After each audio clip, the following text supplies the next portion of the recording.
Hi everyone. Welcome to another session of Dial M for Films, and our guest today is Kabir Khan.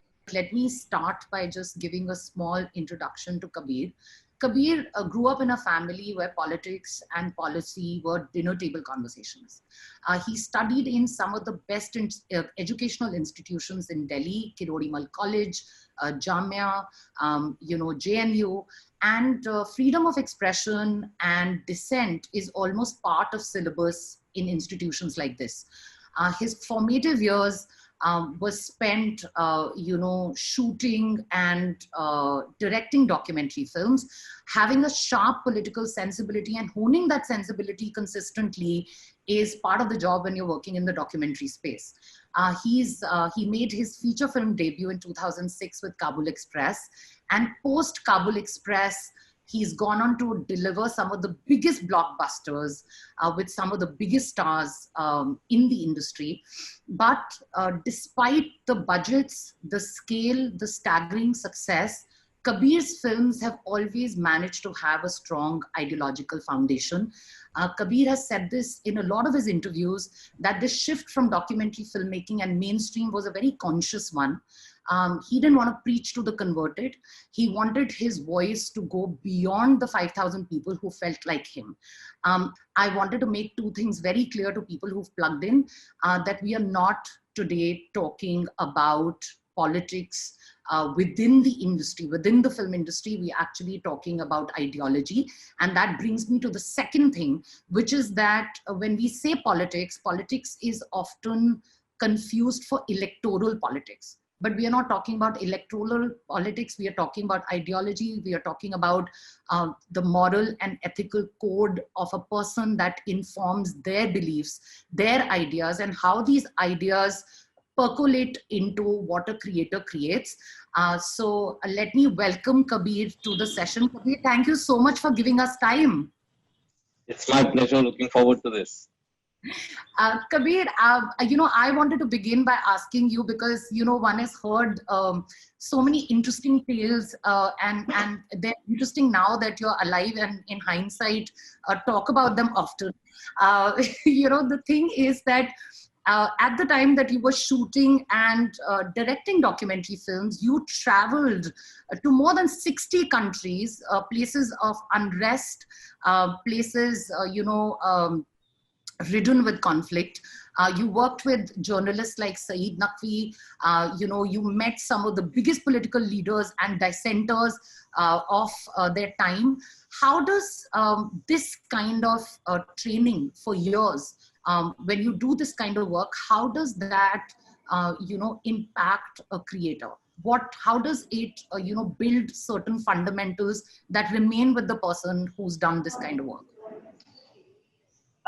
So to answer your question, Smriti, I mean, it completely and totally makes you the person you are. I mean, those years were definitely for me the years in which I managed to sort of, in a certain sense, establish my ideology, understand the world, look at perspectives, and especially working with people like Saeed Naqvi was an invaluable experience because, it opened up my horizons. It opened my eyes to the fact that there are perspectives to everything, right? It was Saeed was a journalist who, at that point in time, was obsessed with exploring news with an Indian or a South Asian viewpoint because he felt very strongly that everything that we consume in terms of international news is only through the prism of BBC and CNN, and it's that perspective that we are fed. And if something is happening in China or Japan or in South America, we only understand those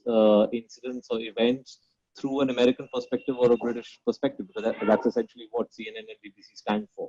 And he said, why should not a country like India have their own perspective? Um, and unfortunately, in those days, our channels were not traveling. There was, I'm talking about the time when there was just Doordarshan, the other channels that just about started.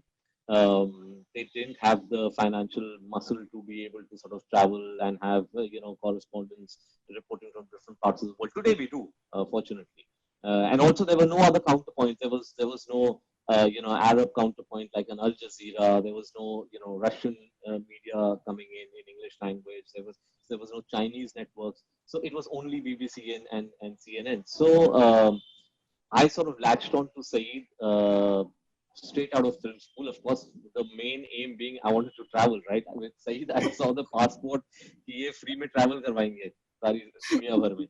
And that's how I sort of started off with him. And the very first trip that I did with him was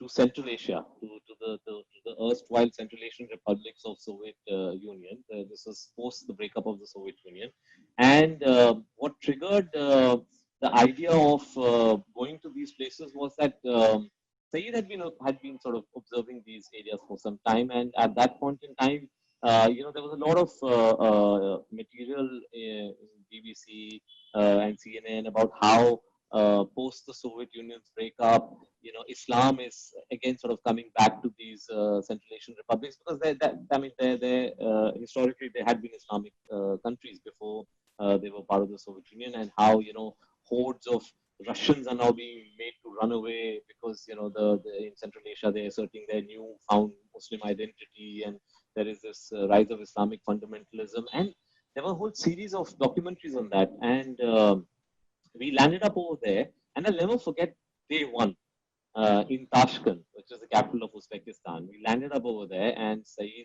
I said, that's what I call it.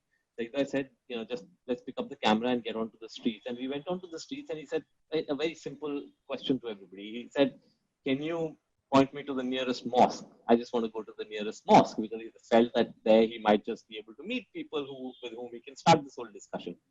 Smriti, it took us an hour and a half. Nobody could point us to a mosque.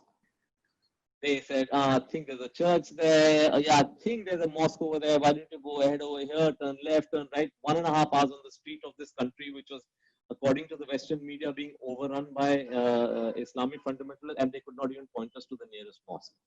And from there, it grew. From there, the whole realization that there is always a gap between the story that's being told to us and the story that should have been told to us.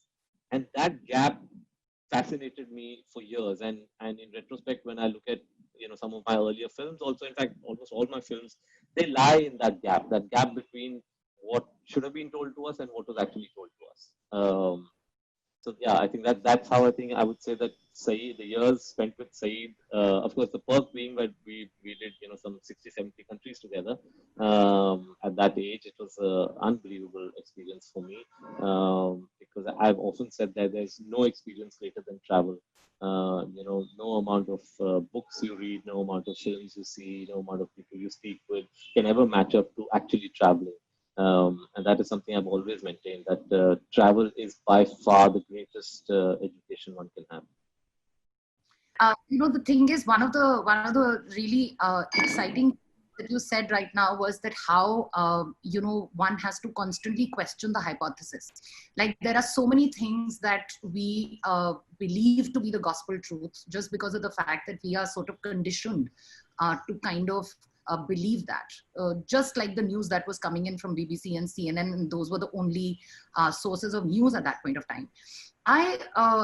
What was also interesting to me was creating counterpoints, because there was no counterpoint. So literally whatever was coming to you was what you believed in. And unless until you had the liberty of going to places and really seeking out the truth, there was no way of kind of finding out if there's another viewpoint that exists. So coming back to films, one of the things that I wanted to chat about was that how does a filmmaker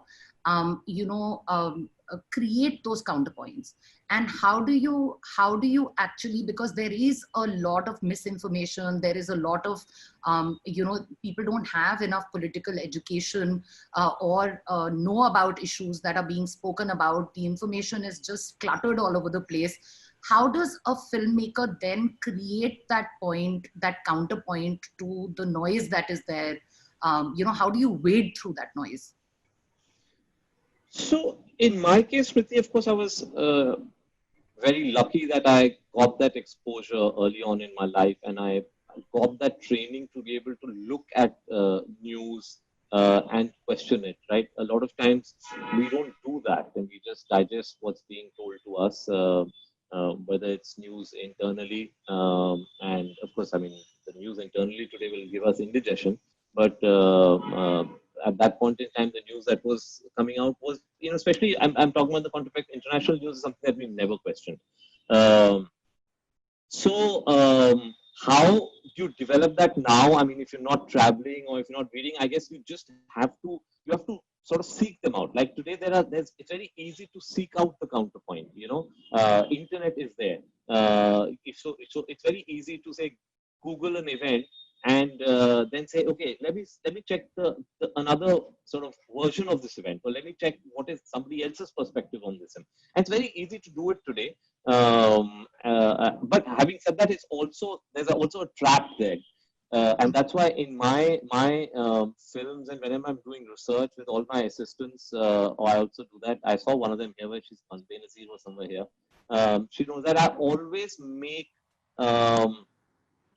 my assistants double check from non-internet sources, because we've lost that training of accessing a newspaper, a book in the library, because there's so much of, pardon my word, but bullshit on Google, that if you just were to type out something and just read up the first 3 hits, chances are they'll be wrong. They'll be factually inaccurate. They could be somebody's propaganda. So that training is very important. Please use Google. It's a great tool, but you have to cross check. You have to, cross reference, and if possible, always try and get a primary source of research.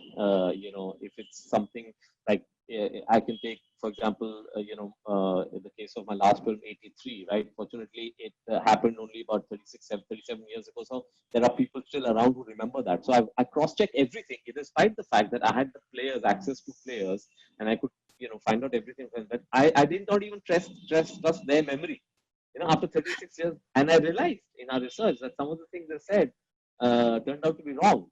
And then when I went back to them, I said, but, sir, this is the way I think it happened. They said, now I remember. So it's very important to do that. And so for a filmmaker, yes, I mean, for me, I've always, as I said, I've always been,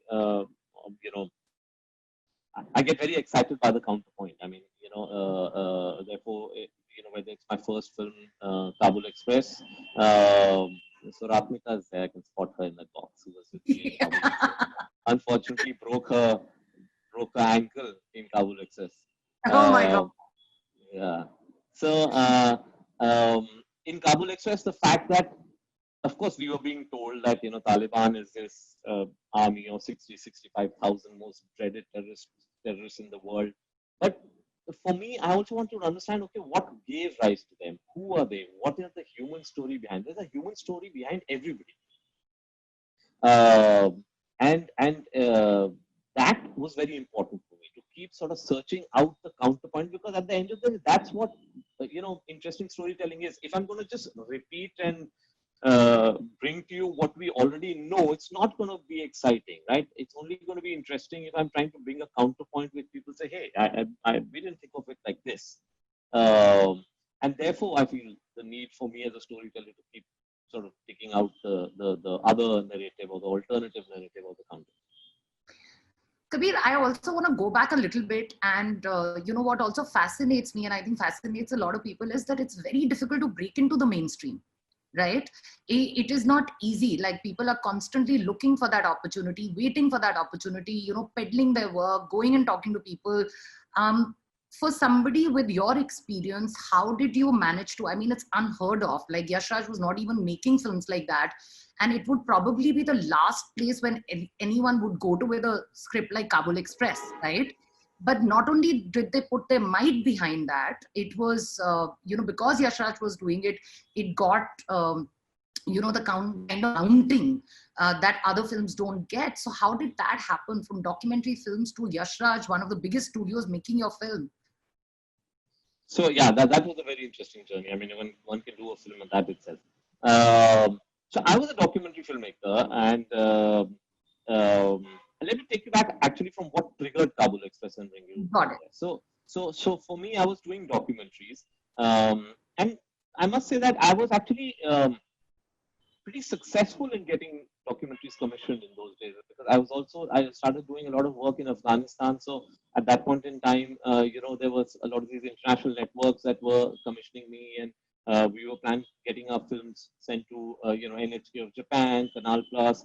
But there was one frustration that was building up in me, and that frustration was that is what I call the syndrome of preaching to the converted.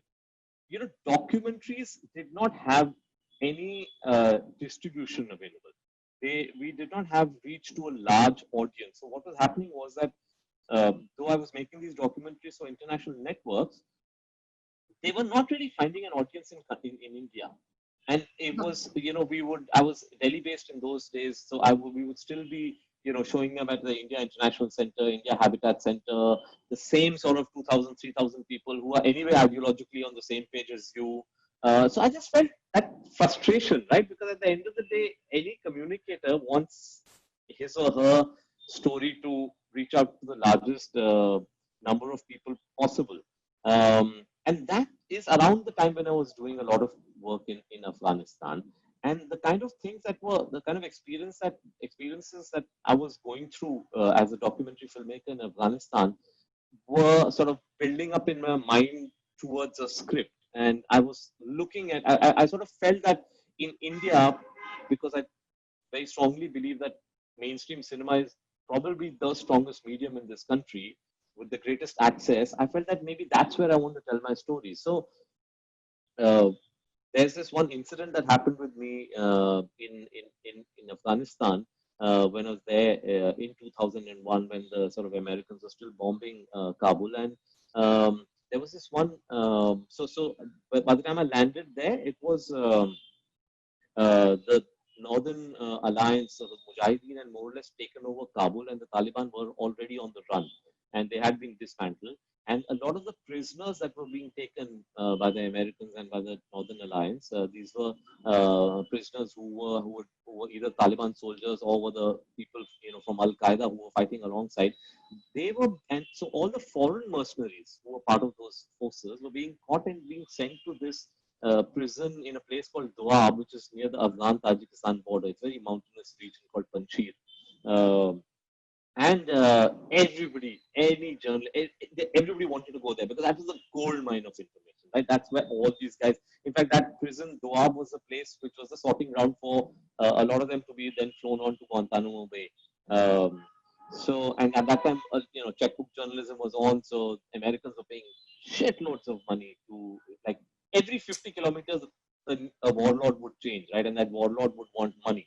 So literally every 50 kilometers, you have to pay money and go forward. Otherwise, there was no guarantee of your life.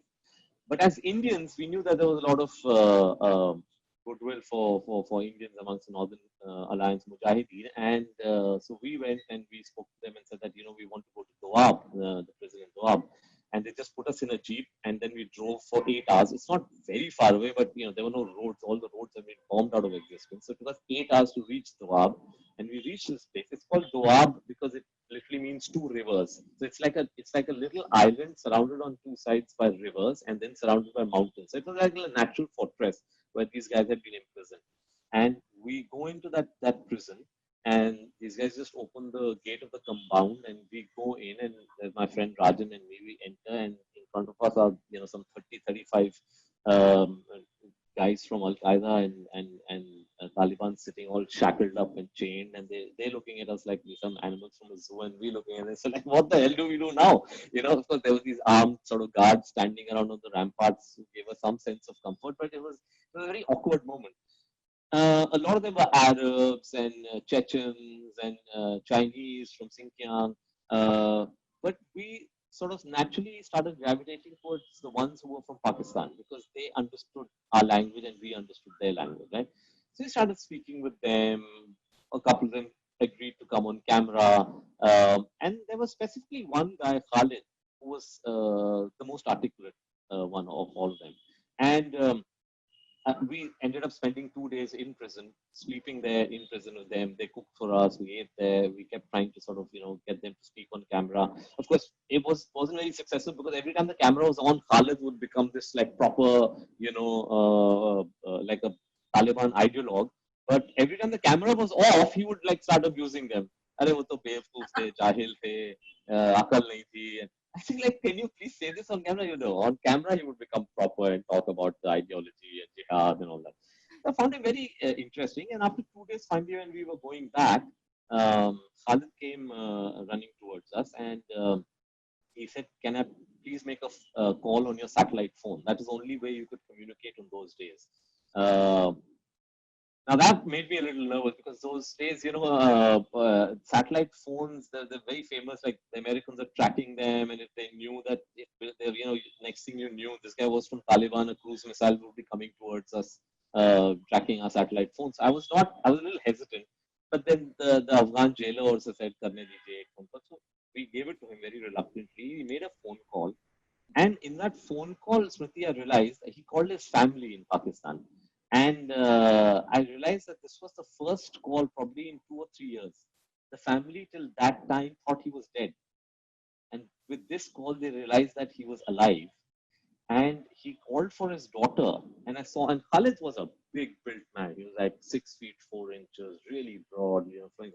I saw him like crumble into a sobbing father when his daughter came onto the phone. And that, I think, in a certain sense, for me, was the seed of the idea for Kabul Express because it made me realize that there is a human story behind everybody. Now, you don't have to agree with them ideologically, what they're doing. You don't have to sort of empathize with the way they're going about doing their stuff, but it is important to understand their story. And that is how I started then writing Kabul Express, which essentially is almost autobiographical about what happened with Rajan and me. So in a certain sense, John and Arshad are playing Rajan and me. Even with the little quirks that they have, and that's how it happened. I wrote that story, landed up in Bombay, and Bombay also happened because I was always thinking of shifting to Bombay. But because I was pretty successful as a freelance cinematographer in Delhi and I was doing these documentaries, I wasn't getting that push. Till my wife Minnie sort of did the MTV VJ hunt and got selected as the MTV VJ, and then suddenly she was having to spend 15 days in a month in Bombay anyway. So I said, okay, let's take the plunge, and I also sort of jumped and said, let's go to Bombay. Now I landed up in Bombay with this script. Now that was the time when things were changing a bit. So there was a lot of talk about new cinema and cinema which is a little different from mainstream, more real. But nobody was really putting their money where their mouth was. Ram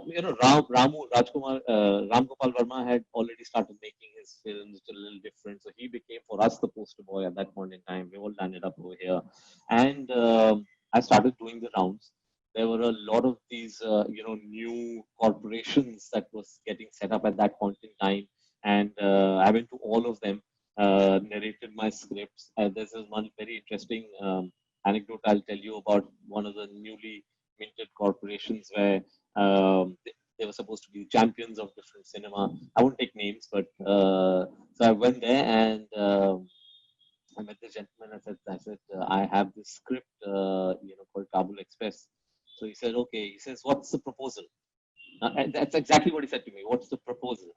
And I'm saying, my proposal is I propose to make a film. So he said, नहीं नहीं नहीं तुम समझे नहीं proposal का मतलब 14 different distribution territories, what's the breakup in terms of revenue, there's that kind of stuff that there's no way somebody from a documentary background just standing in Bombay would know. So I said, I have no idea, sir. I don't know what that means. I didn't have an idea of the of the budget, nothing. I said, I have a script. You want to hear that?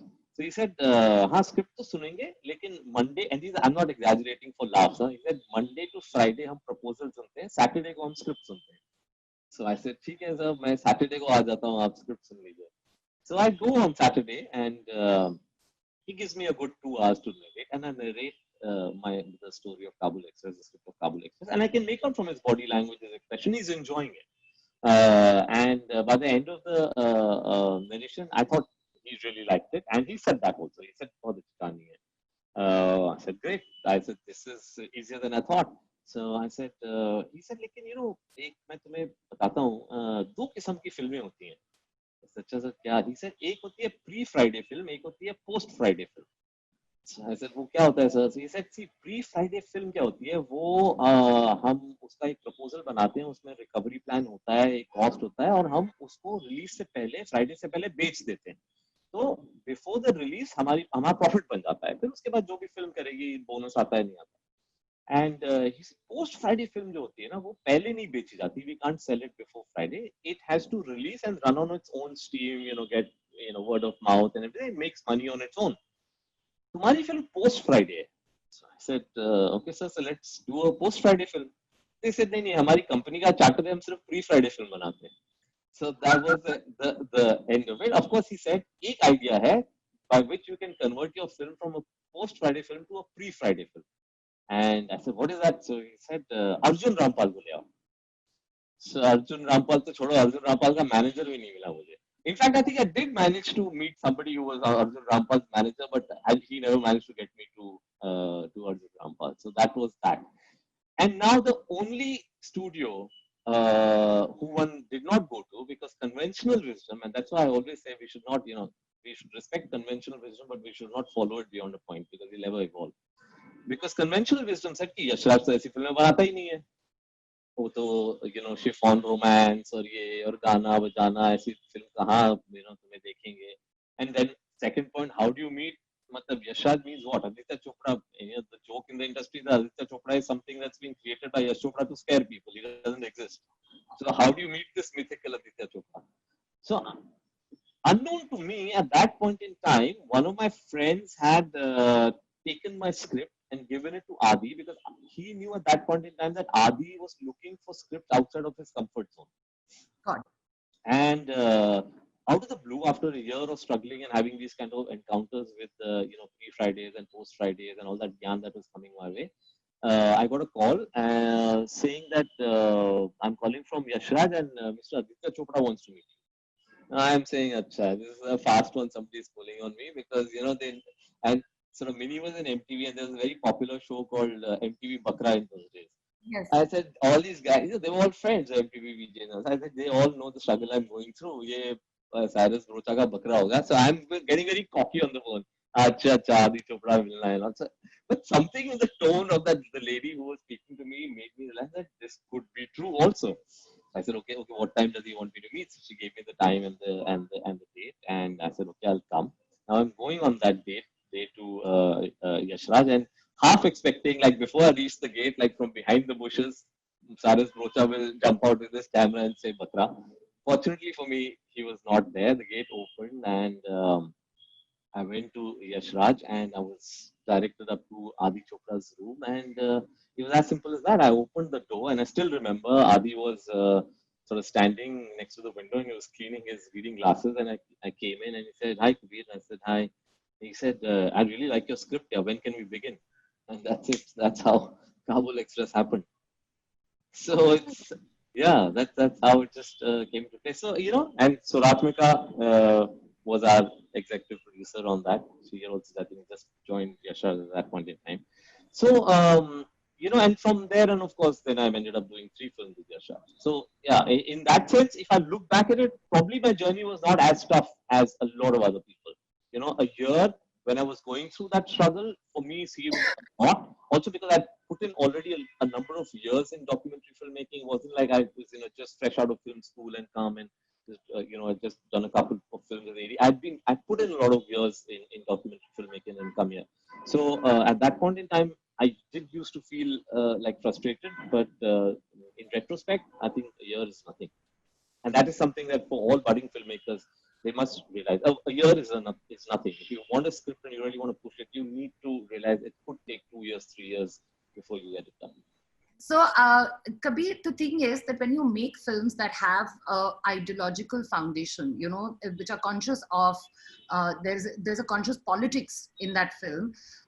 The film might be the vision of the director and the voice of the director, but it is a collaborative process. You need to get at least 150 people, or if not 150 people, at least the main principal crew and your producers on board with the philosophy that you have.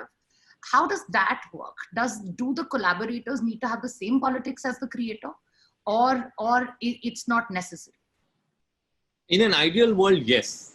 And for me, it's very important that the key collaborators, I would not probably expect all 150 people on my set to necessarily have the same ideology and agree with me, but my key collaborators, I would be very uncomfortable if they didn't share my ideology. If you ever came to one of my sets, half the talk is always about, you know, issues and stuff that we're doing. And I would hate to have somebody who, not to say that I don't enjoy an argument and a counterpoint, but I would hate to have somebody who doesn't believe in the politics of my film. Because for me, the politics of a film is the most important thing. I've often said this before also. I can forgive bad screenplay, shoddy dialogue, shoddy, you know, shot taking, bad editing, but I cannot forgive bad politics.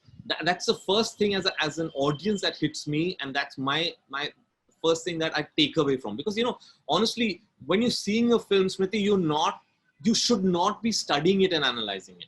That is something I think best left for the second viewing or the third viewing. When you're seeing a film for the first time, you just have to like enter that world and let that sort of story come to you. And at that point in time, when I get up from that film, I'm getting up with the politics of what did the film say to me? You know, because every film says something.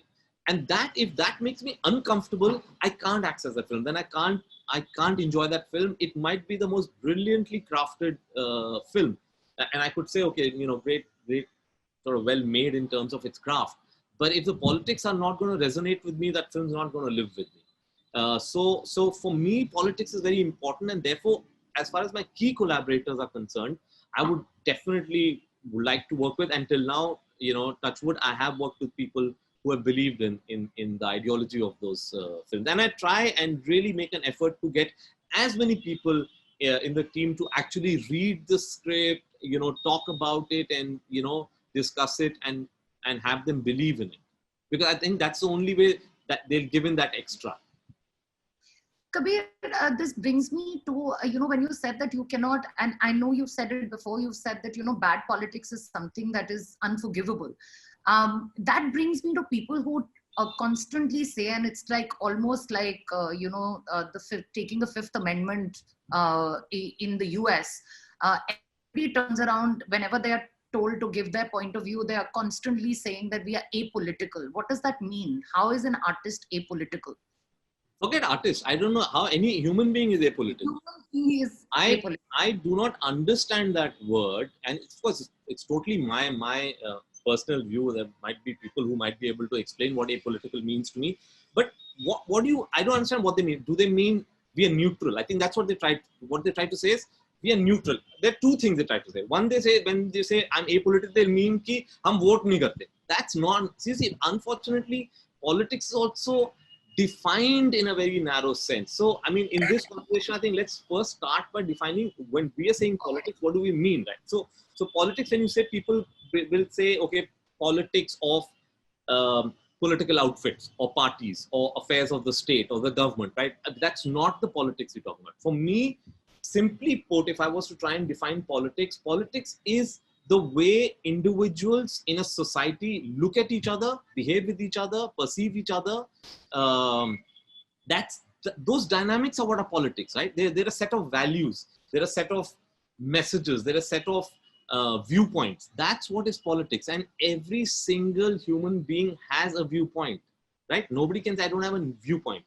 So that's one. Then secondly, if somebody's saying that what we mean is by saying that we are apolitical, we are neutral, I don't understand that. Because firstly, when you say you being apolitical, that itself is a political viewpoint, right? By being political, it does not mean you have to become an activist. Does not mean that you have to post on Twitter and Instagram all the time criticizing things or supporting things. No, it means that you're living in a society, there'll be a lot of voices and chatter happening around you. Now, if we were to take contemporary times, right now, you will in society today hear a lot of noises which will be sexist, which will be communal, which will be Islamophobic, it will be homophobic, it will be classist. You know, now you're going to hear this, right? And by being apolitical, what are you saying? I'm going to just hear this offensive material and I'm not going to say anything. Then you're not being neutral. Then you are actually perpetuating those bigoted ideas. So don't say you're apolitical because you're quiet. You're not apolitical. You're perpetuating that. And as I said, being political does not mean I want you to go and fight with those people or start sort of, broadcasting your viewpoint. It could be as simple as telling that individual on a one-to-one basis, hey guys, I don't agree with this. I find this offensive. I don't think what you're saying is correct. That's it. So I absolutely don't understand what apolitical means. I've never understood this. Apolitical could be this headphone or, this cup. But I don't think a human being can be apolitical. It's not possible because everybody has a viewpoint. And it could be, if you're crossing the streets and you see garbage and you say, shit, why is the street so dirty? That's a political statement. So I feel that it's not, I don't think there's anything known as apolitical. It's just a convenient thing. And the only thing I want to add is that I think it can only be said by somebody who is very privileged. Because being apolitical today is a position of privilege. Because unfortunately, the politics that's playing out is not affecting you in the little bubble that you're living in. Because you don't have to fight for, certain things. If you're in a position of privilege where you're getting your food, you're getting your, earnings, you're getting everything that you need, not getting affected by what's happening in the country, then yes, you can be apolitical. But for the normal, everyday sort of common man, they cannot be apolitical because the politics is affecting them on a daily basis. Either they're being looked upon by a certain way, or they're not being able to get, food or earnings, or, so many issues that you have to face on a day-to-day basis. So I also feel that this I'm apolitical is a very privileged position. That also brings me to, how do you, you alluded to the times that we are living in, where I think everyone in the last few months reached a sort of tipping point where, most of the people felt compelled to take one stand or the other because it became imperative. And also in the last year, what has happened is that the kind of narratives that are being pushed, the kind of distortion of history, the kind of, the kind of voices that have been there as far as art is also concerned. I wanted to ask you that I know we've spoken about this before, but how do you create an environment where everything is becoming distorted? How do you create opportunity within the industry so that at least in the future there's a counterpoint that comes in? Like you said, like I was having dinner with a friend and we were talking about the Mandal Commission time, and she told me that Mandal Commission did a lot of harm to everyone because before that I didn't do any kind of othering to the people. And to that I was like, you didn't because you're an upper caste human being.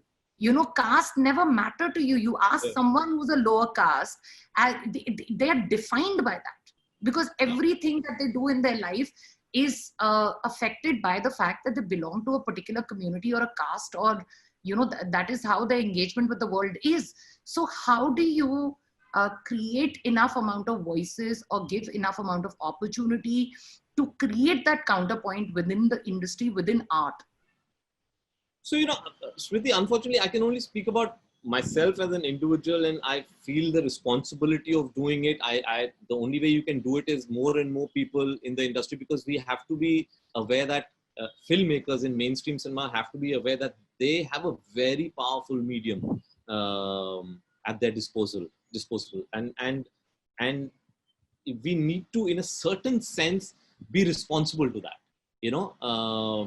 Because the thing is that our job is not just to entertain. Of course, our job is to make you believe that we're going to entertain you, because we're talking about mainstream cinema, and let's face it, the audiences are only going to come thinking we're going to be entertained.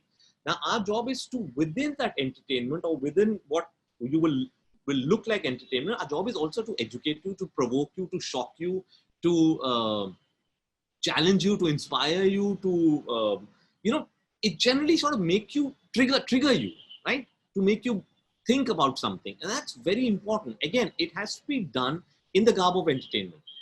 I don't think I can make a film about an issue. The film will have to be a human story, an entertaining, engaging human. And when I say entertaining, I don't mean, laughing out loud entertaining. I mean, entertaining, anything that engages you and pulls you into that world is entertaining. So the point is how to make something entertaining and have the politics and the layers beneath have a lot of subtext, have a lot of, your ideology coming in. But the trick is also, Smriti, I feel, for the film to be successful, because ultimately the film will only reach out to a large number of people if it's successful. Unfortunately, if a film is not successful, it won't reach that number of people, right? I can only reach, like a Bajrangi reached almost 4 crore people in this country because it was commercially successful, and whatever the politics of Bajrangi were reached those people because the film was successful. So it's very important also to make the film in mainstream cinema that can be enjoyed at face value. There are people who will be able to dig in deeper and get the subtext and the layers beneath. And for them, that film will be that much more enjoyable, that much more profound. But if somebody does not want to catch those layers and just enjoy it at face value, so be it. Let them enjoy it like that also. Maybe in time they will think about it and get the point. So that's very important. And I just feel that mainstream cinema filmmakers do need to have that responsibility. See, I don't want to again sound moralistic or sound like, everybody has to have an agenda or have to say something, but at least be aware of the politics that you're putting into your film, because you are putting politics into your film, right? Every single decision that is being taken in the process of making the film is a political decision. Who are you casting? What are they wearing? What is the woman wearing in your film? How is she behaving with the male characters in the? Those are all politics. You could be making a complete laugh riot, but don't be fooled into thinking there are no politics there. The politics are there too, and sometimes those politics can get very dangerous if you don't at least be aware. So I'm saying a simple thing, that every filmmaker needs to be at least aware of what politics or he or she are putting in there. Now, it's not for me to say whether those politics are good or bad, because I can only judge from my prism of ideology. Right? For me, it might not be good, but it'll be good for them. But at least be aware. The most dangerous part is that sometimes dangerous politics are in films inadvertently. And that has happened. I have, I know certain filmmakers who I know are not at all in any way prejudiced or bigoted. But sometimes when you see their film, you say, wait a minute, this is a highly communal film.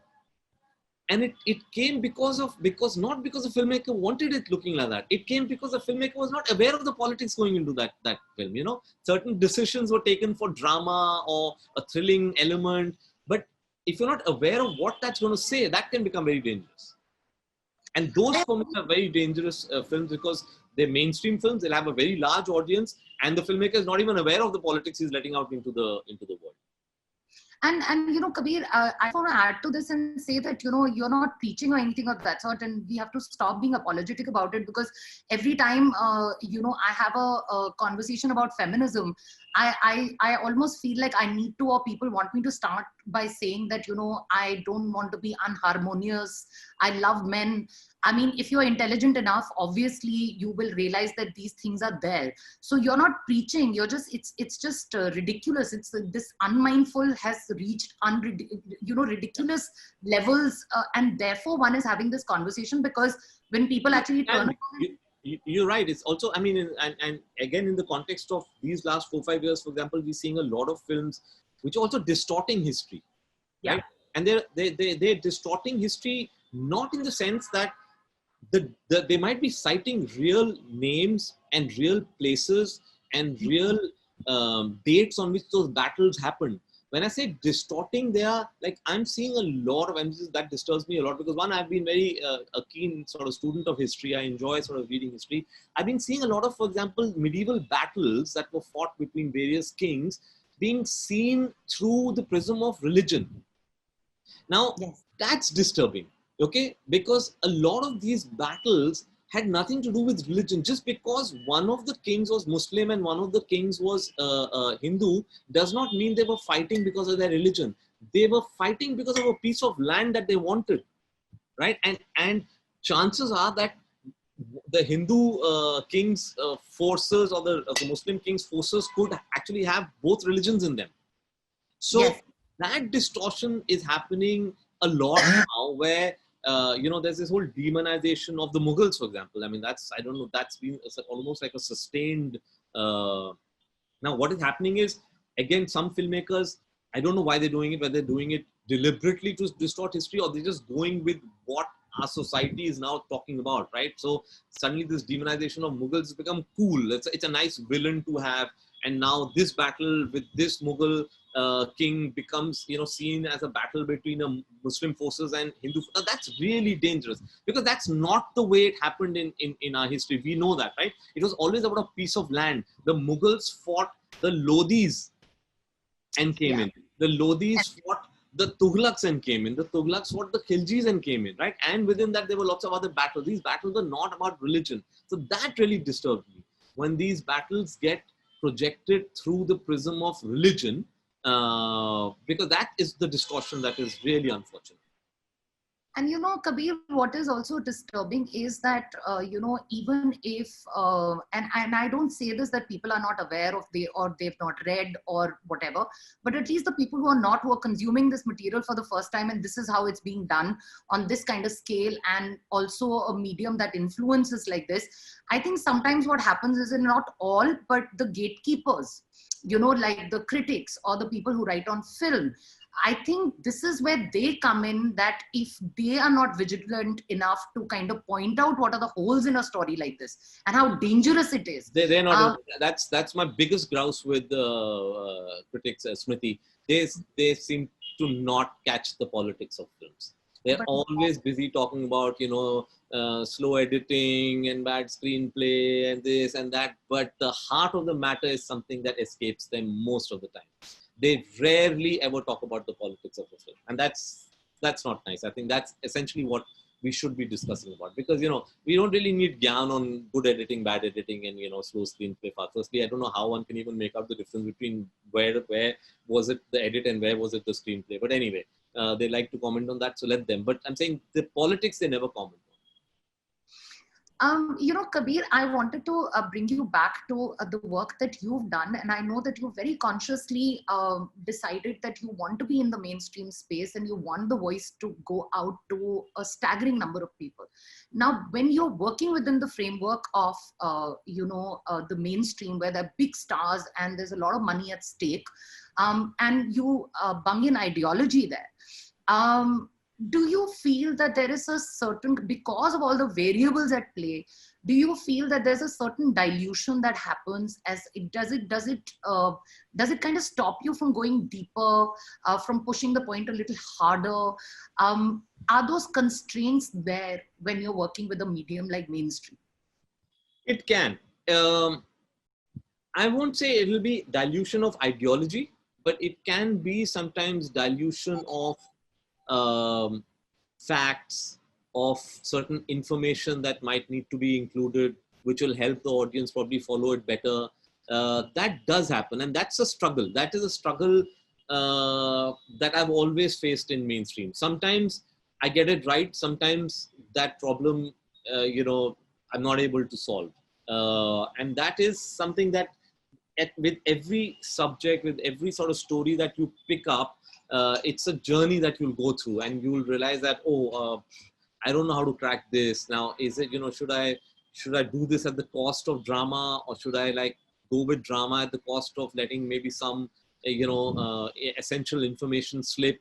That's a constant struggle, I think, and that's a struggle that I will go through all my life. As I said, sometimes I'll get it right, and Adi himself had said that he doesn't really follow. Or at the time of Kabul Express, he said, I didn't really follow the politics of what was happening in Afghanistan. I wasn't very aware, but he said, you gave me the context whenever I needed it to follow the scene. And if you can do that, then I follow the drama of the character. I don't get lost. And that is something which he told me very clearly when we decided to make New York, which was a highly political film, and it was the politics of another country. It was not even something that was happening directly here. And it was an expensive film. It was in a certain sense, my first mainstream film, because it was being shot in the US and in New York for a very long schedule. So he said the same thing. He said, if you let me access the politics as and when I need it to understand the scene, I think then, that's the trick. And that's something I I sort of was a great learning for me too. As a documentary filmmaker coming into mainstream cinema, I said, yeah, that's actually what I need to do. You just need to understand that character's journey at that point in time. And because once audiences connect with the characters, then they follow them into any world you take them into. And that's really important. So to answer your question, there's no real clear answer, but yeah, it's an ongoing struggle, I would say. You know, Kabir, another thing, we spoke about craft, and you were like, every choice that you make, you know, whether you choose a straight on eyeline shot or whether you choose the lighting or you choose the costume design, everything that you're choosing, you're lending some sort of a lens to that character or that viewpoint, or it speaks about what you think about. So I'm just alluding to some early memories that I have, you know, because I feel that even having a political lens or ideology is a work in progress. It just keeps on changing. You keep on gathering more material, and it keeps on getting honed as you go along. I remember watching Black Hawk Down, and I remember not being able to enjoy it as much, though it's one of the most you know, successful movies that Ridley Scott did. And you know, I became very conscious of the fact that every time we see Muslims on screen, they're with guns, like in war films, and the azan at one point of time almost seemed like a war cry. Like it had become the propaganda, and the projection had become so mixed. And every time you would see another character, a white character, the going to the church before they went for war, the meeting of the families was done in a completely different way as it would be done for a Muslim character. So, you know, what was fascinating for me when I went back to New York, a film that deeply impacted me, and that's also because of the fact that the characters in there just stayed. There is no mention of, you know, there's no character that is praying in there. There is no Allah that is being mentioned. And we are talking about, you know, post 9/11. And we are talking about someone who converts, not because of anything else, because he's so badly tortured. And, you know, and this was something that was noticed when the film became the, you know, opening film of the Cairo Film Festival. Do you want to speak a little bit about that, as to whether was this conscious? Did you decide to do this? Totally. I mean, that was the main aim of the film, and I'll tell you where it's there, where the thought started. So I'd also had done some work in Bosnia with Saeed. I traveled in Bosnia. Now, if you go back to and see some of the reporting of Bosnia again through the Western channels, there's a very interesting thing that happened.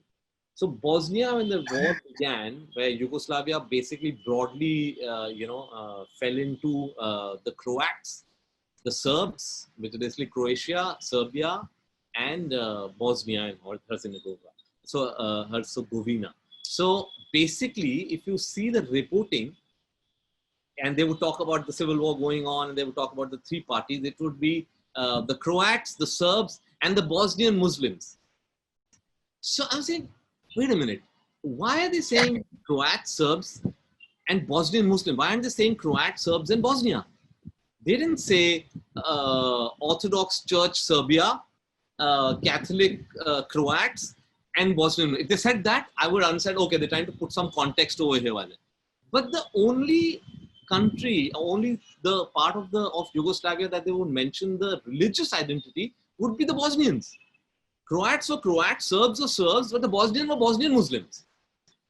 And that's where the thought began. And as you said rightly, in all these films where they were talking about, post 9/11, obviously this whole rise of Islamic fundamentalism, but this whole thing of only pointing out this, the Muslim identity of these people, to say that it is actually the religion that is driving to do that. And my whole take on this was that it's never really the religion. The battle is always larger. It's about dignity. It's about respect. And it could be, I mean, whatever they think, it could be wrong. Again, as I said, you don't have to agree with what their viewpoint is. But the point is, you cannot force it onto them and say this is only about religion. Therefore, when I was making New York, this is something, again, I was having this chat with Adi, and I said, I'm not going to show a single shot of anybody doing namaz over here. Because there were a lot of these films at that time that also came, I used to get very upset about, where they were about these Islamic sleeper cells. But the way they would dress and walk around, they might as well be running, t-shirts saying we are sleeper cells. you know, the way they dressed, the way they spoke, at the drop of a hat, they would all line up and offer namaz and, you know, drink ruh afza. Just that classic sort of stereotyping that goes into it. So for me, that was a very important point. And that point, though, yes, I mean, New York was a surprisingly commercially successful film in India. This point was never picked up by any of the critics here. Of the way the representation was, the way these characters have been shown. They were talking more about edit and screenplay only, and the success of the film. Firstly, we were surprised that we were invited by the Cairo Film Festival, because you know, opening film of a festival is usually reserved for an unreleased film. But the reason why they called us was because we heard from the Syrian ambassador that New York had become surprisingly successful in all the areas that we don't conventionally release in. So in Syria, Jordan, Iraq, and we realized why, because most of the post 9/11 illegal detainees were from these countries. And this film was talking about post 9/11 illegal detentions that took place. And in the press conference in Cairo, one very senior journalist got up and said, you know, we've been seeing so many films about the subject and, you know, the rise of Islamic terrorism post 9/11. This is the first film that we've seen which does not have a single shot of anybody offering namaz.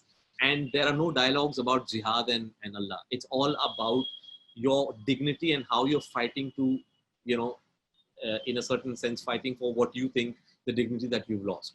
So that was very important for me, that context in New York. And I'm glad that finally sort of, you know, at least in Cairo it all started. And later, of course, it got reported a lot over here in Indian Express and HT. But when the film came out, you know, that's again a layer that was not really spoken about by the critics.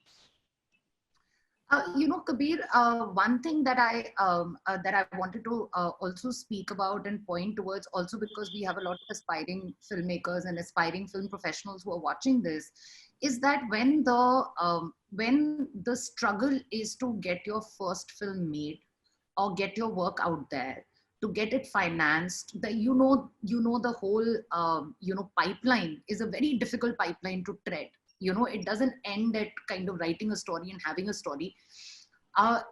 You're so desperate to get that done that when the regime completely turns oppressive and kind of tries to stifle voices, you sort of start to self-censor. So do you think that this leads to self-censoring, or do you feel that politically conscious filmmakers will become even more inventive in times like this? No, absolutely. I think self-censorship will not take place to the extent that they won't say it. They'll just probably change the way they say it. And that is very important. You know, it's like how in Iran, a whole industry flourished where they had certain restrictions, and those restrictions just made them that much more creative and inventive and how to say it. And that's what's going to happen here too. I don't think it can stop people from expressing what they want to express or saying what they want to say, but you might just have to think of new ways to say it. But that's not always, I would say, because of oppression or because of the fact that somebody might, you know, come gunning for you, but it's also in a way how to make it more accessible to the audiences, right? You have to say it in a way which is more accessible. For example, humor is, I've always said, you know, when it comes to politics, humor is always the most profound way of communicating it. You know, if you say it straight away, then it can become a little didactic, it can become a little boring, but humor will always be more powerful. I've always enjoyed political films which have said it through humor. It really cuts through and makes you, think about it much more. So I think it's about how you say it. But what you want to say, you have to have the courage and keep saying it. So that's the only way. I mean that you cannot give up, because you're giving up what you want to say, then what's left in your journey as a filmmaker. That's the most important thing. So before I open the house out for questions, I want to faff a little bit. First of all, I want to ask you, now that you're a filmmaker and you've made all these big films, you've done such amazing work as far as documentary filmmaking is concerned. you got an acting offer pretty early on, and you could have been sitting pretty, being shepherded by somebody like you, but that didn't happen, and it was Worst decision of life, yeah, Smriti. I could have been a hero. All this you rubbish said, director-giri would have. No, but yeah, that was but that's all thanks to Shah Rukh Khan. Huh? So basically, what happened was that Shah Rukh landed up in Bombay and became the sort of the new sort of darling of everybody, and he was saying, okay, Shah Rukh's the new big thing, and so everybody said, okay, where is Shah Rukh from? So Shah Rukh is from Delhi. He's from MCRC Jamia. So people thought that, okay, they are, it's like FTII, they're training actors also in Jamia, but actually they don't train actors in Jamia. We only act in each other's films as talent. We call talent at that point in time when we are acting in each other's films. So a lot of producers thought that, okay, Shah Rukh has come from this new institute, there must be more actors. So this gentleman landed up in the year that when I was in first year, and he went to our chairman, A.J. Kidwai. He was the founding chairman of MCRC, and he said, I need actors. I need actors for a film I'm launching. I need a new boy. Kidwai Saab didn't understand like what the hell is he talking about, but he said, "Arey haan, wo." I don't know why he took my name, because I think maybe I was acting in a lot of my seniors' films as talent. So he said, "Wah, wo hai Kabir Khan, unse baat kar lo." So, naam bhi Khan tha us time. Already Salman Khan tha, Amir Khan tha, Shah Rukh Khan bhi aa gaya. So the name also I think became कि अच्छा ये actor ठीक ही होगा. So he came to me and I did not recognize him. Because we were at that one time I was very ignorant about people in Bombay. Jamia MCRC में आप through 4 Godard देख रहे हैं तो आपको पता ही नहीं है Bombay में क्या है. So this guy comes and he says, I want you to do this film. I said, oh, very nice. Yeah, I would love to do a film. So he said, I think we'll start shooting in 3 months. So if you can by next month come to Bombay. I said, oh, 3 months. I said, no, I still have a whole year left in Jamia. I can only come after my master's is over. So he said, no, हमें तो 3 महीने में शुरू करना है. You'll have to be there next month. There's a little training and everything. So I said, no, that I won't do. So he got very disturbed by how is this boy saying no to, I'm saying you'll be the lead in a film, I'm wanting to make, तुम मना कर रहे हो. I said, नहीं मुझे तो खत्म करना है. I'll finish my course and come back and come to Bombay. At that point in time, if you, he got a little pissed off. He said, And as he was going away, I just turned around to him and said, sorry sir, but I didn't get your name. So he turned back in a very filmy way. He said, Bombay आके किसी से भी पूछ लेना, फिरोज नादियाद वाला मेरा, sorry, Farooq Nadiad वाला मेरा नाम. He turned out to be Sajid, who finally ended up working with, and I'm still sort of very friendly with, his uncle. So there I let go of the biggest opening of my life and went on to complete Jamia instead. Kabir, there's a fascinating story. There's so many fascinating stories of the time that you were working in a documentary. But one of the stories, I mean, the thing is that we feel that you went to Kabul and you went to all these places outside, which were so, which were just absolutely conflict-ridden. And but your most dangerous encounter ever has happened right here in India, in Bihar. Oh my God, yeah. Before we start the Q&A, can you tell people that story? It's incredible. Yeah, that's actually so true, Smriti. A lot of people ask me, "Arey, you've been to Afghanistan and Bosnia or ye or wo." I said by far the most dangerous moment happened to me right here back home in Bihar. So we were doing this film for Channel 4. And it was on the gun culture at that point in time. That was the beginning of what started happening was that all these goons who the politicians used to use started realizing that all these politicians are becoming MPs because of us. So they said, okay, why don't we turn politicians? So that's when, people like, people who might be familiar with Bihar politics, the Pappu Yadav, Anand Mohan Singh, these are the strong men of Bihar. They started turning to politics. So this director from London, forget his name, Hunter, he came and he said, I wanted to make a film on the sort of the growing gun culture in Bihar and how, there's becoming this nexus between the underworld and politicians. So I said, okay, we went shooting over there. And we went and met Pappu Yadav when we said ye aaye hain, Channel 4 se. He said, "Acha BBC." I said, "No, Channel 4." He said, "Acha BBC." I said, "Haan sir, BBC." I said, "Forget of kaun samjhaye Channel 4." I said, "Haan, BBC." So he kept saying, "BBC se log aaye mujhe interview karne. BBC se log aaye mujhe interview karne." He got damn excited because he thought that finally he's getting legitimacy as a politician, right? Because that's what he wants to become. So we went there, and this guy, our director. We landed up there, and then now Pappu Yadav that day thinks because BBC has come to interview him as a politician, tells all his gunmen, usually he walks around like 30-40 gunmen around him, tells all his gunmen to disappear. And he has this nice kurta pajama, giving this full Netaji vibe and everything.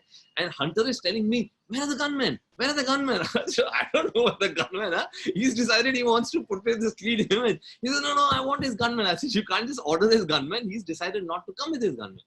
So without his gunmen, we go roaming around in his district, and he's showing us, what good work he's done in this village, and how he's set up this village, and how he's got the irrigation done here, and stuff that the director was just not interested in.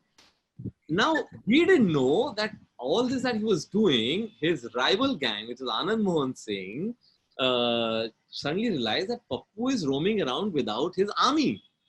So we go into this little hamlet in the evening, and it was just literally these mud embankments through paddy fields. It's reached this hamlet, and he's talking to the villagers, and basically villagers saying ki Pappu ji kitna acha kaam karte hain, Pappu ji itna ye karte hain, and all.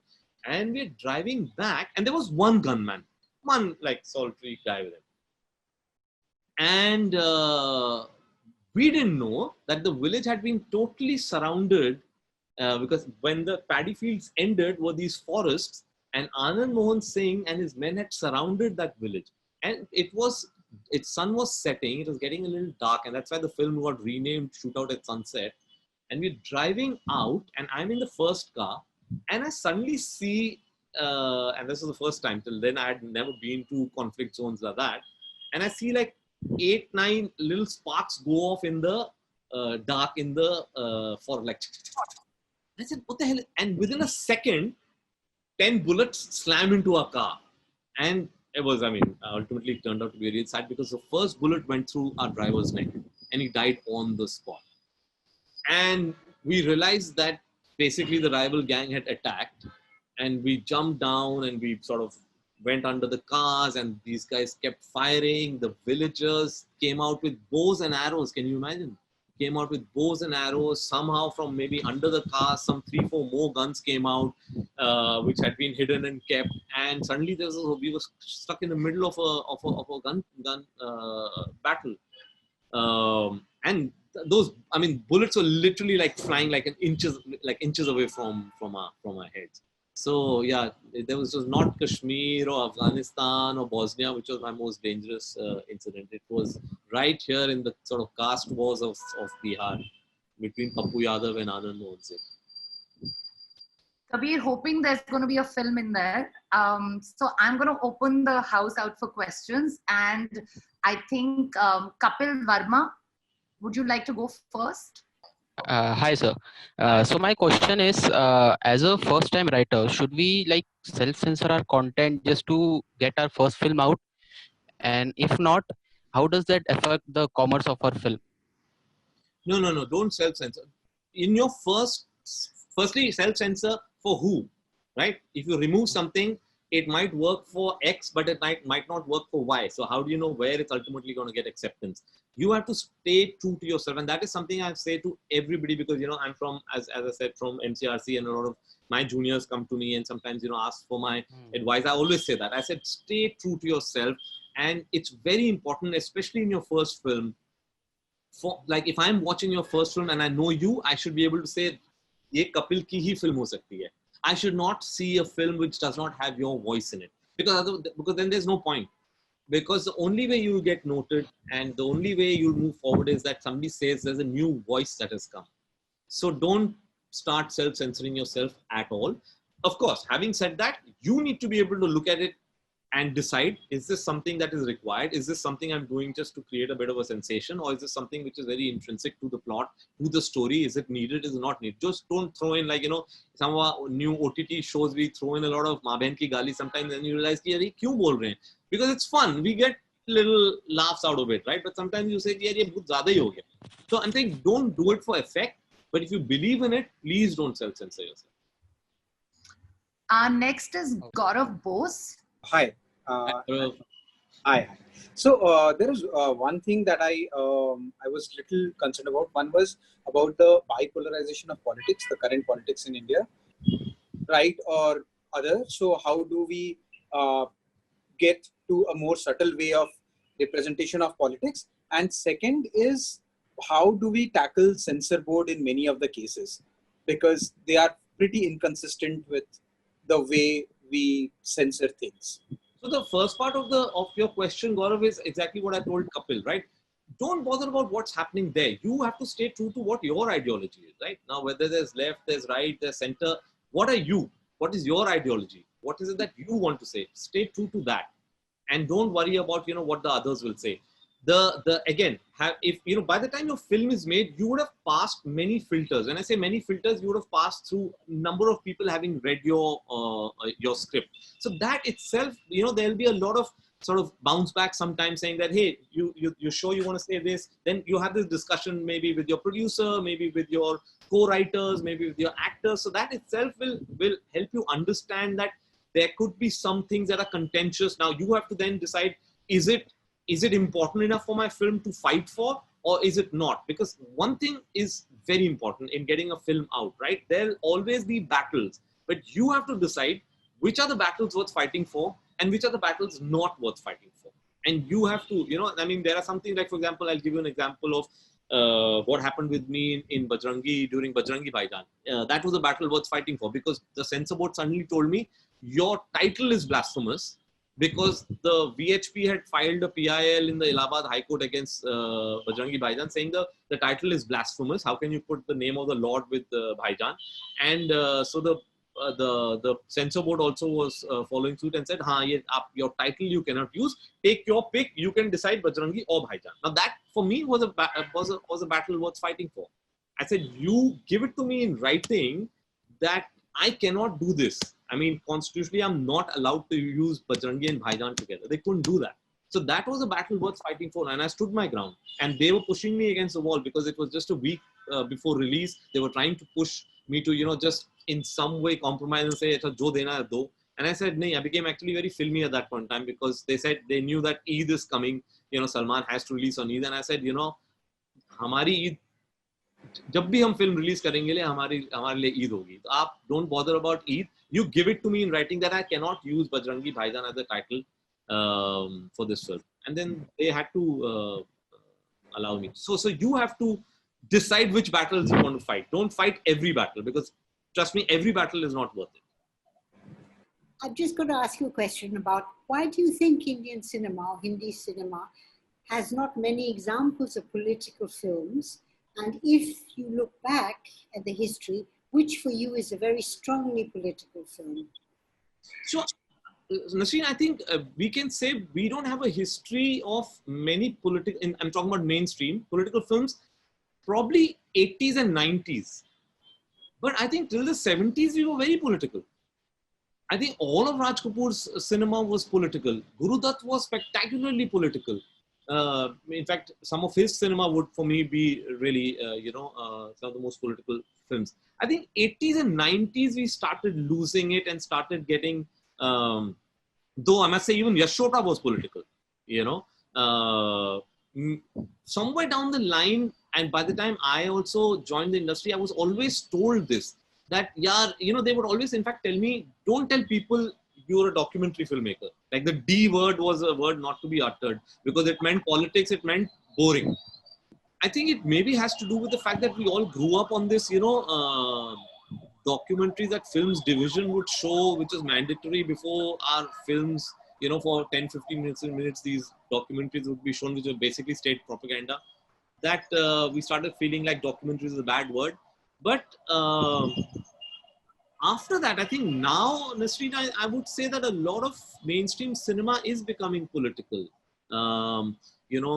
If I was to mention in the last 3-4 years, a filmmaker whose work I'm really enjoying is Anubhav Sinha.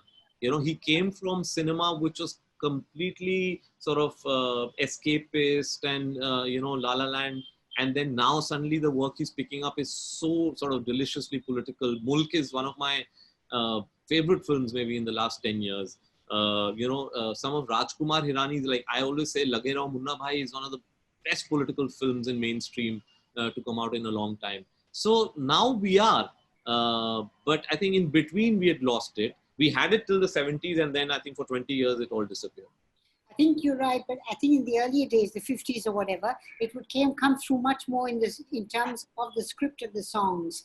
But it was not like, if you look at French cinema or Algerian cinema, yes, very anti-colonial and very yes, strongly political. That kind of language was not so not so used in Hindi cinema. But I would say, like, I felt that Bajrangi Bhaijaan was extremely political, and then I feel that now it's Anubhav Sinha who doesn't mince his words. yes, yes, yeah. He is somebody I'm really enjoying his work now. Thank you.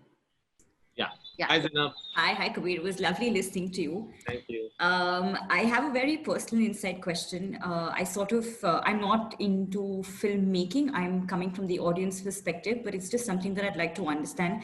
As a Muslim man, and I understand that you use film because that's the craft that logically and rationally comes out to you. Do you feel like you have to end up defending yourself at any point of time as a Muslim, saying, I'm only actually trying to defend what the truth is, or I'm trying to, showcase the rational aspect of things. I'm not doing it as a Muslim. Do you feel like that need, and, how you need to defend that from a personal perspective? You understand where I'm going with this? I understand I fight this on WhatsApp groups, right? I'm not saying it because I'm Muslim. I'm saying it because it's wrong for me to not say it otherwise as a human. But I feel like that battle is just, and it's even more so now. So I don't know where it ends, and I don't know how you face it at your level. Absolutely, you're right about. So I never get into defending myself, but that is thrown at me a lot. So I'm not very active on, for example, social media, and social media is the only way that people can actually throw that thing at me. So yeah, for me, that if you're saying something which in some way is against, say, Islamophobia, it's because you're a Muslim. Mm-hmm. It's not because you could be just a normal thinking human being. And I honestly have never thought of myself as Muslim. And in one interview just recently, I was thinking about it, and I said I've never actually been more aware of my Muslim identity than these last 4 or 5 years. I've never thought of myself as Muslim. And that's why I've always been outspoken about when it comes to things like secularism, and I can attack, Muslim fundamentalists and Hindu fundamentalists equally. Now suddenly you make to think, hey, okay, maybe it's fair game for me to attack the Muslim fundamentalists because I'm Muslim, but if I'm attacking the Hindu fundamentalists, then I have to be careful because I happen to have a Muslim name. But I try not to get that into my mind. Yes, I know that the awareness is there, and at every sort of one statement that I made, Minnie's more voluble, so every second day she's being sent to Pakistan. Because she's married to a Khan. So that definitely, you're right about the fact that today you're being always categorized by your religious identity. But I think that's what, I spoke about films, looking at everything through the prism of religion. Today, that has really, it's a very sad development in our society that everything is being looked at through the prism of religion, your name, and if you're saying this, what could be the agenda behind this? So I know you said that everything has a political tone to it, but I feel like sometimes it's over politicized, and which is why you just lose the mudda at the end of it. I don't know, how do you manage to sort of segregate and keep your sense and reason at the forefront of it all? Because I don't know if there's a solution. I'm just discussing with you. Yeah. I mean, I don't know what it is. It's ultimately about how you navigate this, Zainab, because there's so much being thrown at you, and if you sort of especially engage in social media, there'll be so much of this chatter being thrown at you that ultimately it's for you to decide. Do you succumb? Do you say, okay, this is all rubbish, and I'll just keep bouncing? It's totally, everybody has to decide personally how they're going to navigate through this, because it's definitely increased manifold. I don't know how long it will last, but I think you just have to stay true to what you believe in and how you want to present things, and don't change yourself because you feel now, okay, this one's going to look at me through this lens. Don't do that. Just stay true to what you are. Good luck with the battles ahead. Thanks. We'll move on to Sulagna. Hi, Kabir. So, I have seen, especially in the past couple of years, since, stories about minorities, be it queer people, be it, Dalits, Bahujans, be it Muslims per se, is slowly and gradually coming back into the commercial mainstream cinema. But I have often seen that the content that's being put out is either just for the sake of representation, otherwise it has a very typical cishet, Savarna, savior syndrome kind of a prism to it per se. So what do you really think about, minorities being allowed to tell their own stories at this given point in time so as to normalize the tonality of the narratives that we are setting? No, I mean, see, representation, of course, should be there, and there should, I mean, again, as I said, I don't believe in actually going out and saying, okay, let XYZ minorities or this number of minorities tell their own story. I just feel we should have conditions conducive for everybody to be able to come up and say their stories. In fact, I'll tell you what, the problem I've always had. My problem with representation of minorities has been that there's always a reason in the plot why they're there. So if a Muslim character is in a film, there's a reason in the plot because his Muslimness will solve or create. That is what I've always had. For me, true representation is when a character is Muslim and it has nothing to do with, you could replace a Hindu character with a Muslim character and not one thing changes in the film. That is for me true representation. If if Jay and Viru are Jay and Arif, and nothing changes in Sholay, not one bit. For me, that's true representation. I don't like it when minorities are brought in for a purpose of the plot. And it's not that I've also managed to do that. Even I have not managed to do that. I would also like to do that sometime, because in my films also, there is always a reason why somebody is Muslim, it sort of turns out. So I'm saying, for example, take a film like Dostana, right? And between Abhishek and John, one of them is Muslim, and not one word changes in the film. But does the way the film is then received probably changes given the current scenario? But we should actually just push that and see what kind of reaction. My gut feel is that it will not change. It will not, because I don't think an audience is going to sit there and suddenly sort of start dissecting it. Thank you. Hi, Shivam. Hi, Kabir sir. So I had a question about the representation that you already answered. My next question would be like how your documentary practice has come into play while informing your decisions that you take in mainstream fiction films. Completely and totally. My entire base is my documentary. Now, until date, I'm always picking elements from my documentary experiences. And some of the stories are directly from my documentaries. Like Kabul Express is a story of me as a documentary filmmaker. New York, for me, actually started off as a documentary research project, which then found its way. So documentaries has always, my latest film, 83, which is yet to release, the way I approached that story was totally my documentary training. The way we researched it for 2 years, the way we kept sort of going back to London, trying to meet people, primary research, not just internet-based research. All that training really comes to your help when you put together the film. So I think for me, my documentaries has totally sort of prepared my base for what I am today as a filmmaker. It's given me my worldview, it's given me my ideology, it's given me the way I approach a film, the way I research a film, the way I write a film. So it's been my training ground for sure. Because honestly, I don't make much of a difference. Yes, of course, the way we shoot it and the logistics of the way we shoot it is very different. But documentary or a mainstream, ultimately, it's storytelling. And, it's the story that is important between the two. I am very intrigued to know how did you learn your screenplay craft to an extent that was good enough to mask the politics of your films into human stories, because I think there is a craft over there. And what are your influences that led to that writing process that allowed you to do that? Because otherwise it wouldn't be such engaging stories, right? And what was the growth in that process also, right from Kabul to Bajrangi?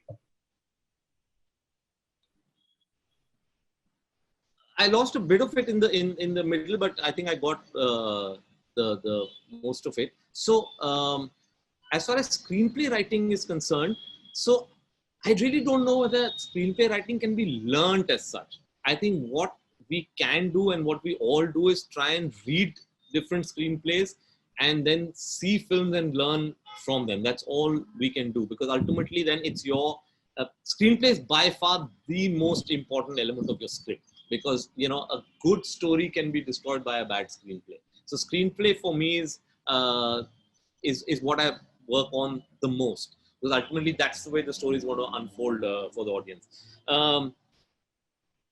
Virav, I would say I go by gut instinct. Yeah, I really don't have any set rules apart from the basic ones that you can of course pick up in books. Like simple things like enter a scene as late as possible, exit as soon as possible. All those little sort of rules that we have. Of course, it's there. Start with drama and then sort of explain it. All that is there. But having said that, which is sort of very easy to pick up in books, it has to be your gut feel. It has to be how you are reacting to it. In that sense, it's a very personal journey. You can't really sort of write it keeping in mind rules or keeping in mind what you've learned, because what you've learned has to be internalized.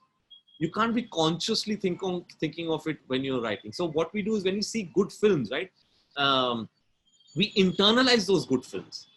And when we're writing, sometimes subconsciously things start coming out, because ultimately what are we? We are basically an amalgamation of all our experiences, all that we've seen, all that we've heard. And this is something where I was having a chat with Smriti, and I was saying how every film that I write or I shoot, there is something in that film that comes from Gandhi.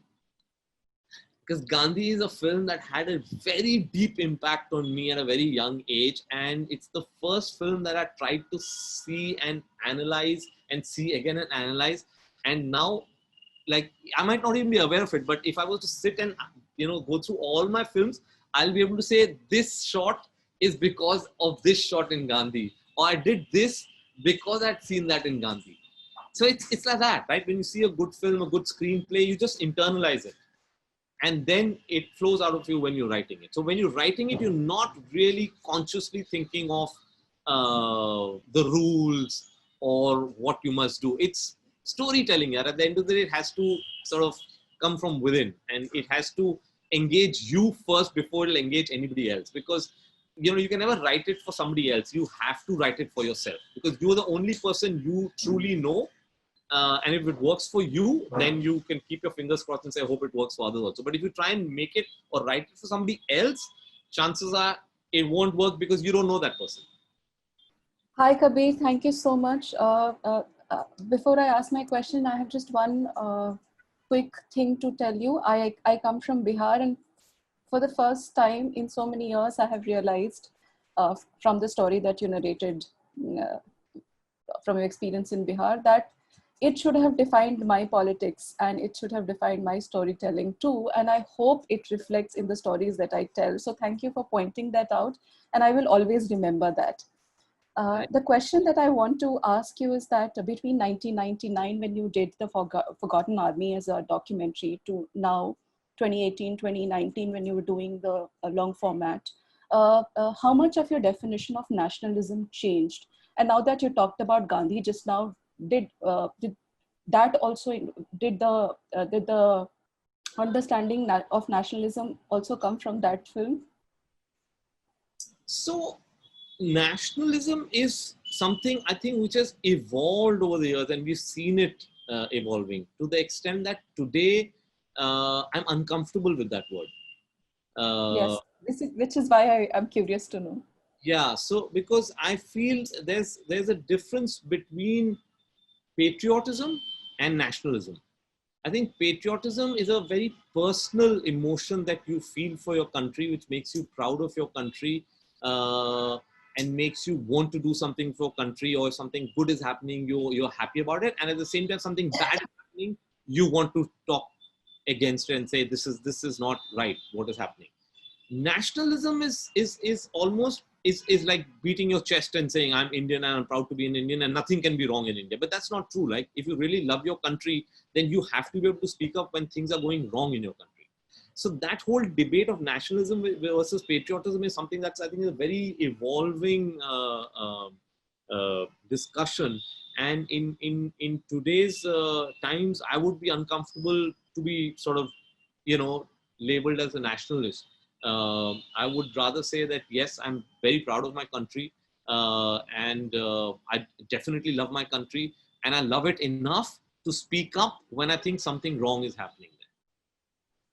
And so I think with that understanding, did the storytelling, did the stories that stayed with you for 20 years change in the 20 years while this whole evolution, inner evolution was also happening?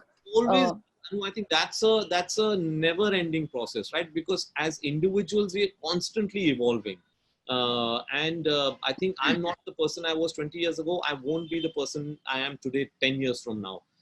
There will be little, corrections and changes in understanding. I'll probably understand something deeper and better as I go along. I will look back and look at some things that I've made mistakes at points where I've made mistakes. So that, of course, I think from 20 years ago to now, there's always a sort of evolution of your thoughts. Having said that, there are some things which are fundamental to you as a person. Those I don't think change. Those will always, that's why, we often say, this person's heart is in the right place. I think that's basically what we mean, right?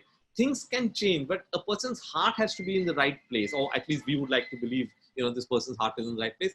That doesn't change because that's fundamentally you. And that will fundamentally help you process all that is happening around us, all that is constantly changing around us. We are seeing the sort of the polity of this country changing. We are seeing the society of this country actually undergoing a change in front of our eyes. So navigate all that, to understand all that, we really need to understand who truly we are, because there's so much of stimulation that you can't start reacting and having knee-jerk reactions to things.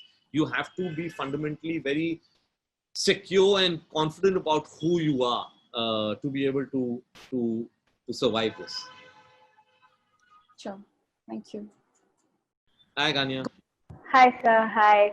Thank you so much. So my question to you is along the lines of, I want to talk about a certain kind of a visual representation, but also like a representation by character and what your character is sort of in terms of its politics and its ideology is representing. So do you think that the Muslim man or the image of the Muslim man in India has changed over the past few months or a year particularly? I'm saying that in the context of the way the political scenario has unfolded in the country. And how do you think that when we talk about films, how do you think that that affects the Muslim man's representation in mainstream cinema? And do you think that in that representation, do you need to appropriate certain stereotypes or does appropriating certain stereotypes have a different meaning today? And what do you think? I'm sorry, I'm just like speaking a lot, but do you think that...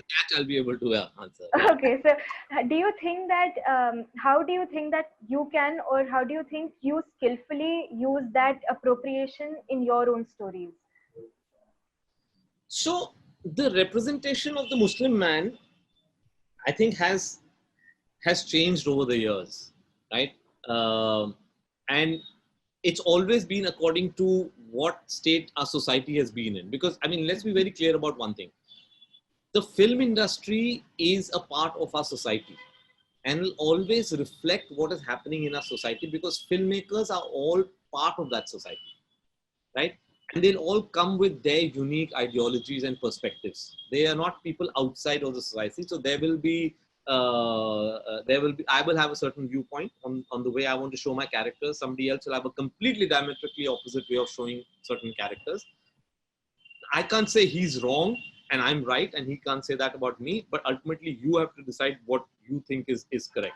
Now, the Muslim man over the years has always been, I think the way he has been portrayed has always evolved. Like, I think, post-independence, when there was this whole effort at nation building, and a country that had just come out of partition, there was always this the benevolent Khan Chacha would always be till the 50s or 60s in every film, right? That the good man, the man with the heart in the right place, the man who will stand up for you. So the benevolent Khan Chacha is somebody who was always there. I think again that was part of the fact that we were trying to build a nation which had been fractured by partition.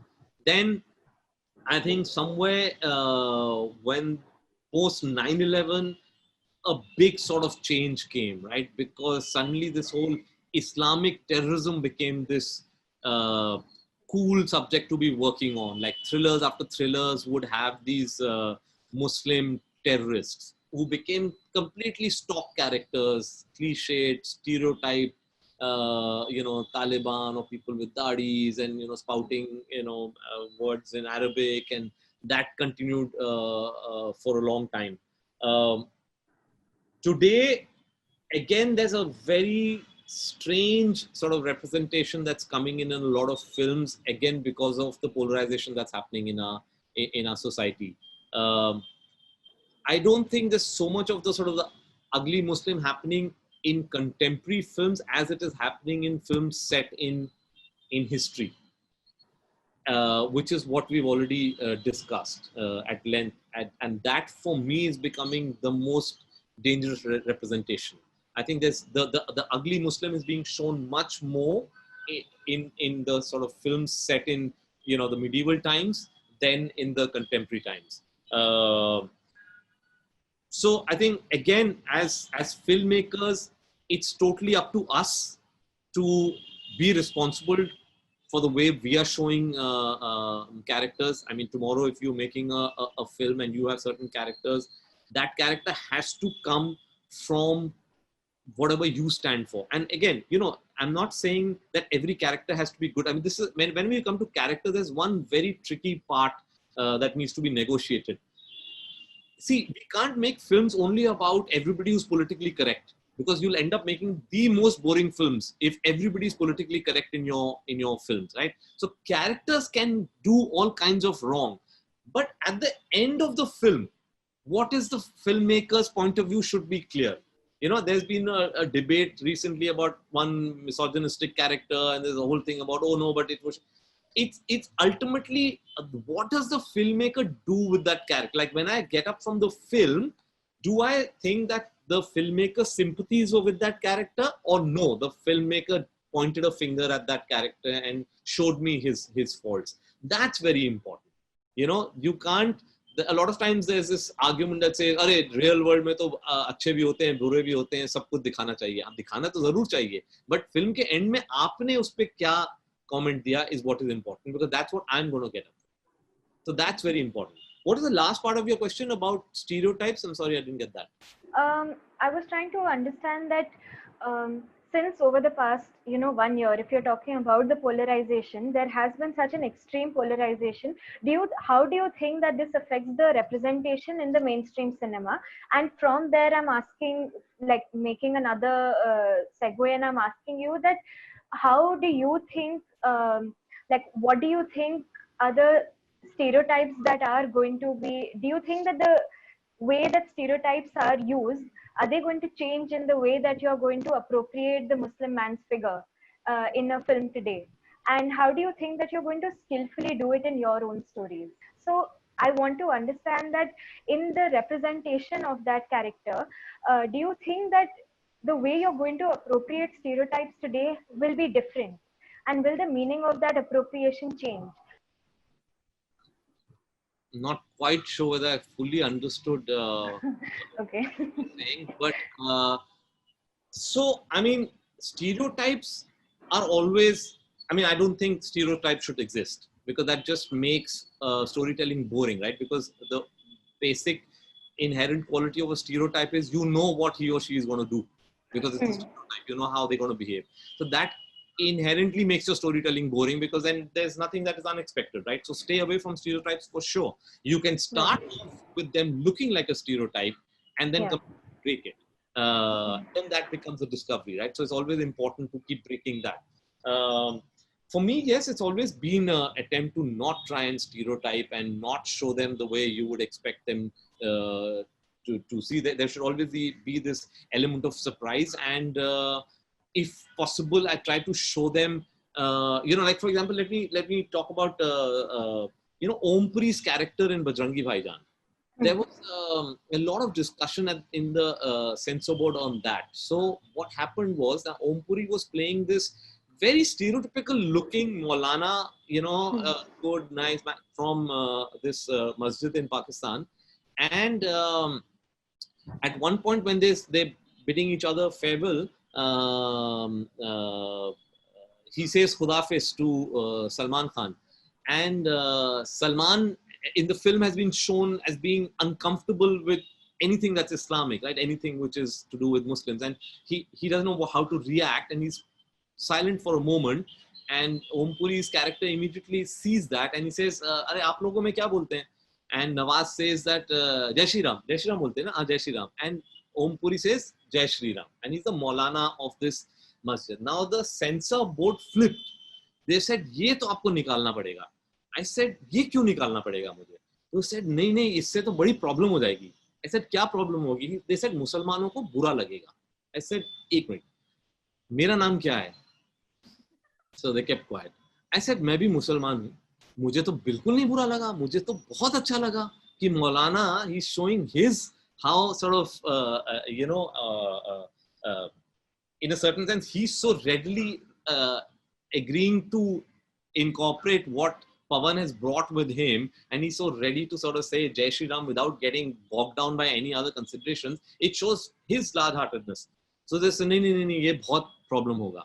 This is again, as I was referring to one of, I think, to Kapil thing that, some battles are worth fighting for. I just stood my ground. I said, "Ye to main kabhi nahi change karunga. Ye to hoga hi hoga."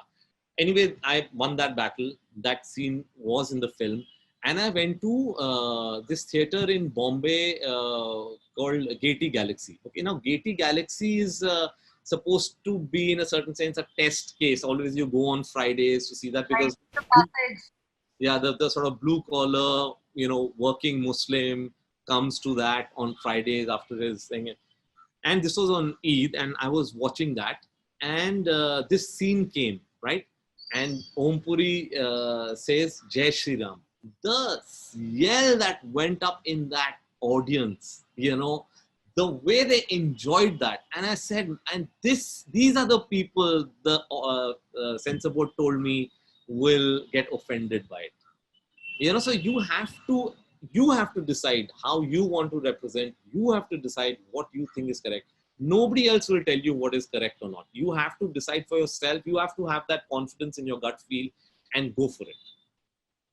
Hi, Kabir. It was really nice listening to you. Basically, what we find, not just in feature films, in the current political climate, people are finding it difficult to go out and talk about things they want to talk about. Also because a lot of financing comes from the conglomerates which want to be apolitical per se.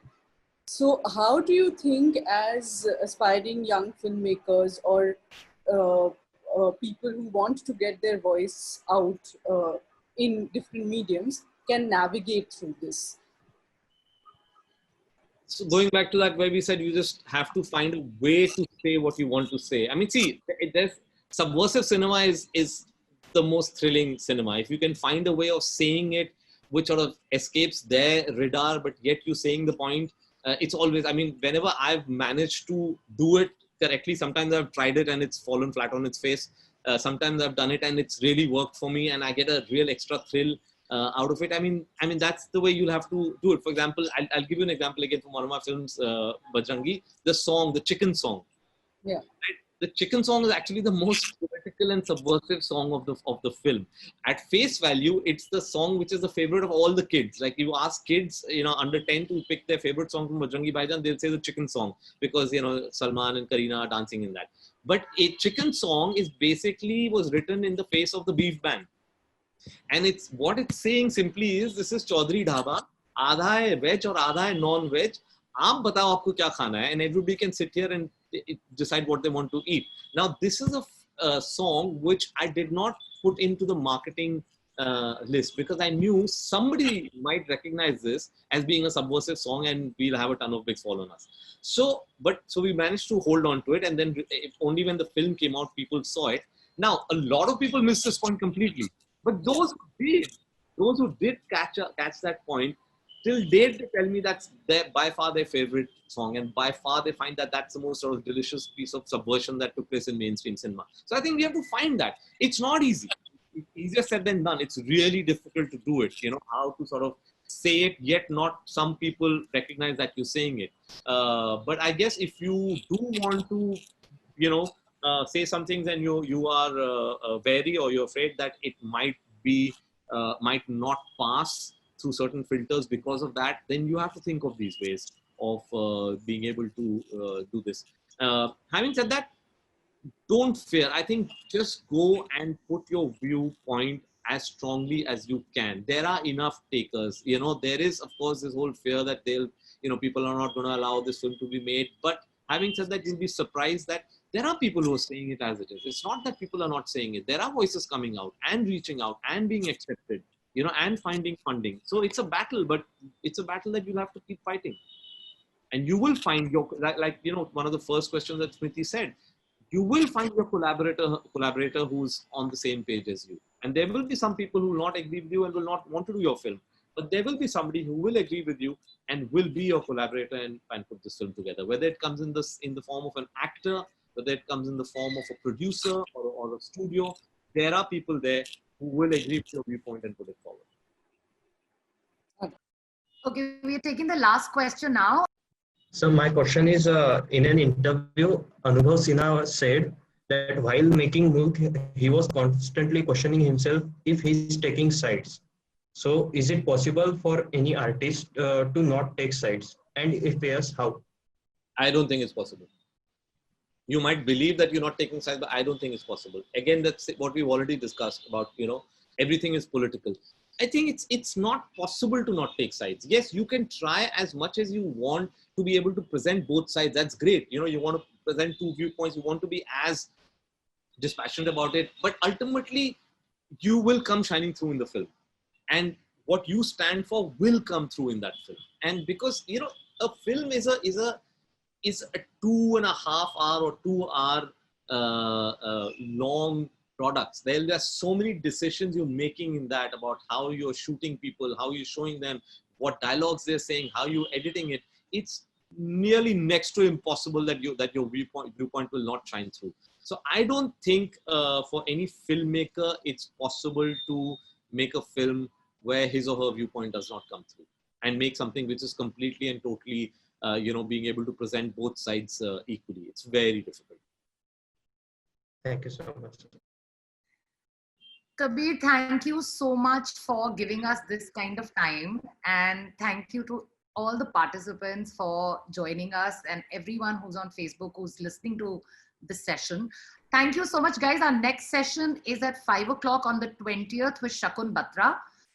We are going to go live on Facebook. The same details, all the details will be on our social media.